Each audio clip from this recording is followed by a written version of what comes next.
What's up, Internet? It's your boy, Wes Gardner, and we're coming at you with a new edition of KamiLog. This time, it's a very special episode. We're going to be taking a look at my top 5 games of 2016.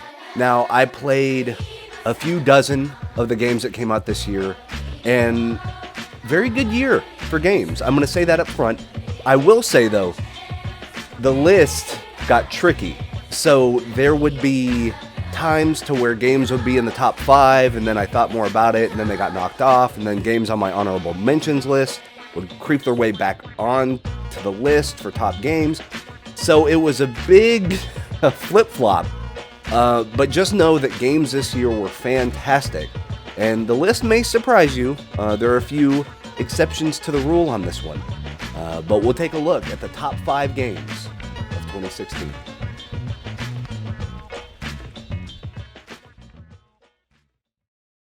They are rage, brutal, without mercy. But you will be worse. Rip and tear until it is done. Doom is a masterclass in chaos. Imagine being kicked out of a helicopter and being forced to sprint down a mountain while screaming and holding a shotgun, and you kind of have a decent idea of what it's like playing Doom. Mick Thompson's blast beat drums and extreme nu metal riffage act as a sort of battle march to blowing away the hordes of hell, and it's fantastic.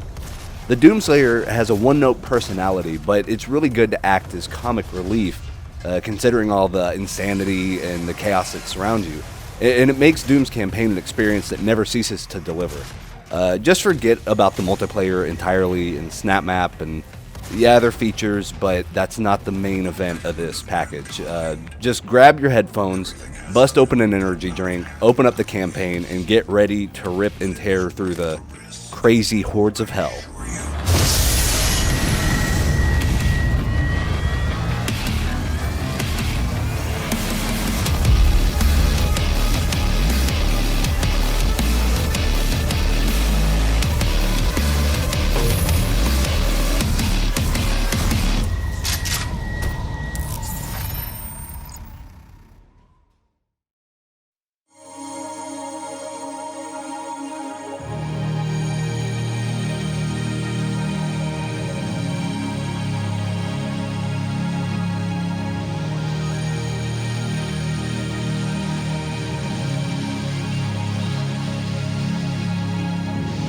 Forza Horizon 3 is the best car game I've played since Burnout Paradise. In many ways, in fact, Forza Horizon 3 actually feels like a spiritual successor to Burnout Paradise, with great car handling, awesome vehicle diversity, and that feel of being as intense or as laid back as you want it to be at any given moment or event. The open world map feels really natural and great, and it really rewards your instincts of discovery, whether it be finding hidden collectibles in the world at large, or shortcuts to take during crucial racing events. That feeling of oh no, did I make the right decision, that you get when taking alternate routes during races is both liberating and terrifying, as your decision could cost you the race. I don't have intricate knowledge of cars by any stretch of the imagination, but anything I earn or can afford, or anything I can unlock in this game, it always feels like a treat to put a brand new car through its paces or see what the unlocks or really have in store for gameplay. And you get them, both through new events, and you can also go in and really take a look at these cars that you unlock through the amazing photography and replay modes. Yeah, the game is a blast. It's so much fun. You can just kick it on, have a few hours of open road driving, or get more intense if that suits your style. Just awesome fun.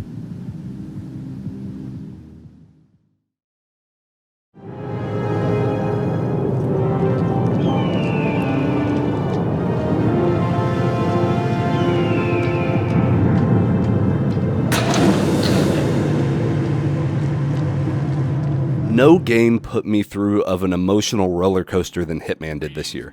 In the span of 5 minutes, let's say, you can go from being laser focused on what you need to do for your objective, to fairly confident in the way that you're going to handle it, to horrified by something going wrong, to the elation of barely escaping, and then something will happen and be just a hysterical laugh out loud moment. All condensed within the same, 5 minutes. It's just madness, but it's controlled chaos, and it's beautiful. You can toss battle axes at witnesses before they can snitch on you. You can poison drinks at a fancy ball. You can walk a runway catwalk before discharging explosives and bringing the whole structure down on top of, like, crazy stuff. If you can see it and you can imagine it in your mind's eye, odds are pretty good there's probably a way to do it. This is what I think a true sandbox game is. It's a game which has predefined boundaries, but a world of potential within them. This is definitely the best Hitman's ever been, and it's a miracle that IO Interactive was able to crack the code that is episodic content in a way that not only works, but it makes the game better because of it. You have elusive hits that are truly one and done.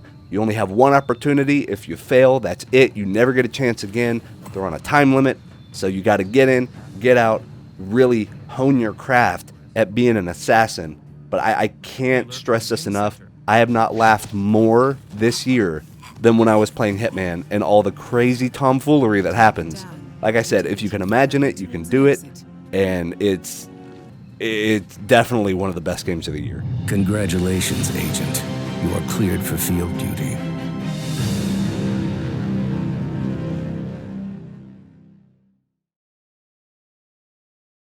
The only home I've ever known. For years, our lands have been destroyed by the IMC, forcefully taking our resources. So I played the first Titanfall and thought it was a pretty good game. The traversal was fun, the premise was interesting, but it felt like there were a few things missing. Well, I'm happy to say that Titanfall 2 is the most fun I've had with a first-person shooter since Half-Life 2. I will go ahead right now and just say it, but I think the guns in Titanfall 2 feel perfect. The traversal is still a blast, and the multiplayer, it's a barrel of laughs, but seriously, the gunplay in Titanfall 2 feels so smooth and so natural. It has the perfect amount of weight to it. It's so good, I feel like I'm now spoiled, and I expect all of my first-person shooter games to feel this good. And it's weird. The campaign actually reminds me more of something like Super Mario Galaxy than it does, previous first-person shooter campaigns like a BioShock or something. As you get such a large variety of gameplay mechanics thrown at you in perfect bite-sized chunks, it's easy to get addicted to it. You constantly want to see what the next surprise is, and you never have to wait very long to find out what it is. They could have gone further with the whole BT and pilot relationship storyline stuff, but what they did show is already pretty remarkable. The multiplayer is fun and never feels super competitive like Overwatch or Call of Duty or Counter-Strike. It feels like it has its own thing going for it, and I appreciate that. I will say that I had way more fun with the campaign than I did in the multiplayer, but the multiplayer is good enough to not have a negative impact on the overall package.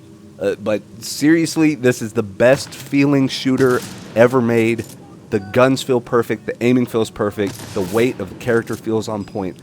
It's truly unbelievable how good this game is and how fun it is to play. It may give us a tactical advantage.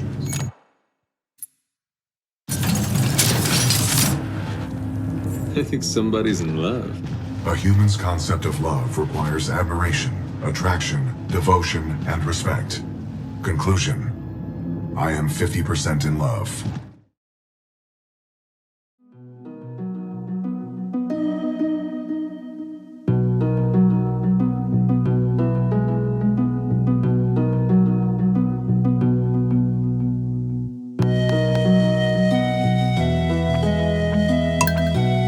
So I've played Animal Crossing on the GameCube, and I've played a few installments of Harvest Moon, but Stardew Valley does something really special for me. It gives what I'm doing a sense of purpose. The stakes can be as high or as low as you want them. You want to have just a lazy day of setting up your farm for future growth and potential? Or do you want to scour the mines for rare raw materials? Did you want to work on rebuilding the community center? Did you want to partake in the Easter egg hunt? Checking the television every morning at 7 a.m. to know the weather conditions, having a fortune teller guide your hand in decisions to make, and gaining insight to personal relationships through Stardew Valley is always rewarding, and it's always unpredictable. Minigames here don't actually feel like minigames, just extensions of your ability to run your farm at maximum capacity. Stardew Valley was the most pleasant surprise of 2016 for me, and it's a game to where all of the moving parts are there to aid in the main goal and purpose. There's no baggage, there's no filler, everything feels dynamic and thoughtful, and depending on the type of player you are, you'll find rewards in different ways than maybe your friends that are also playing the game. At once filled with variety and also laser focused, Stardew Valley was a sharp change from the other games this year, and especially ones already here on the top 5. While games like Doom and Titanfall 2 excelled at over-the-top action sequences and roller coaster thrills, Forza was fast-paced and a sense of elation hits you. Hitman is a thought-provoking game of like assassin chess, but Stardew Valley has its relaxing charm, and that really took me by surprise, and it's my number 1 game of the year. It's different, it's good, it does what it does, and it does it extremely well.